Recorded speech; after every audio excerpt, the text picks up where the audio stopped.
दरअसल इस पार्टी के बारे में अगर हम देखें तो इसकी शुरुआत होती है 15 मई को हमारे सुप्रीम कोर्ट के माननीय मुख्य न्यायाधीश सीजेआई महोदय के द्वारा एक स्टेटमेंट दिया गया सुनवाई के दौरान। उन्होंने कहा कि भारत में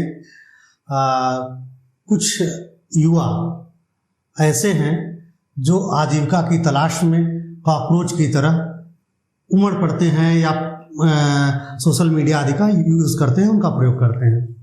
इसी बात को लेकर के एक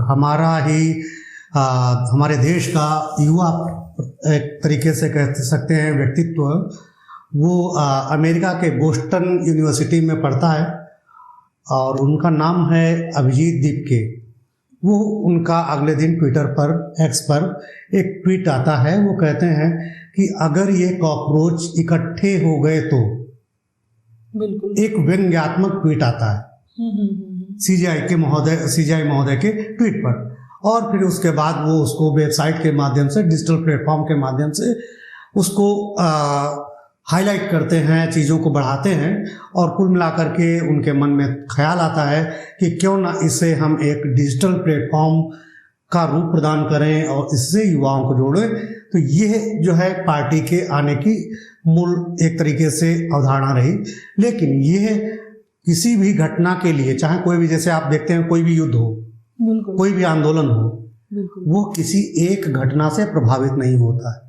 वो केवल और केवल तात्कालिक होती है, जबकि उसके जो कारण होते हैं वो 10 वर्षों से 50 वर्षों से, जैसा जिस आंदोलन का प्रारूप है, उसकी शक्ति है, उसके हिसाब से बनते आते हैं। जैसे बोलते हैं कि बादल पहले से उमड़ रहे हैं, बारिश अब हुई।